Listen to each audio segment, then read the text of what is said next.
Deze school wordt straks weggehaald en dan wordt er een kindcentrum gebouwd. En in dat kindcentrum hebben we de school zitten.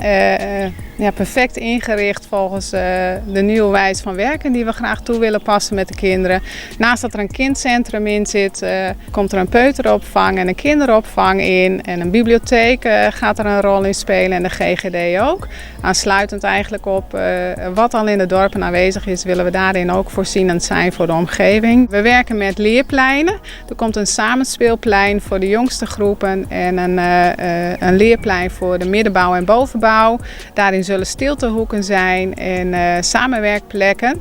We werken met instructielokalen, dus de kinderen starten 's ochtends in een stamgroep, hebben eerst gezamenlijk een onderdeel voor de opstart van de dag. En op het moment dat het leerprogramma start, kunnen ze instructie krijgen in hun lokaal.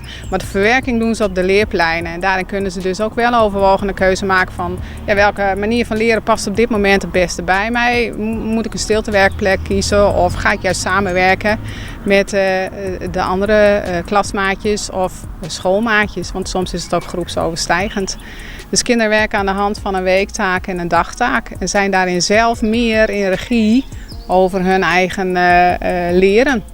Het streven is dat er na de zomervakantie gestart kan worden met de sloop van het gebouw en dat we per schooljaar erop in het nieuwe gebouw kunnen zitten. Het een en ander is nog wel een beetje afhankelijk van bijvoorbeeld het ecologisch onderzoek wat nu loopt. Er wordt gekeken of hier nog vleermuizen onder onze dakpannen huisvesten. Als dat het geval is, dat wordt gemonitord tot 1 september. Als dat zo blijkt te zijn, kan het leiden tot uitstel van een aantal maanden tot een half jaar.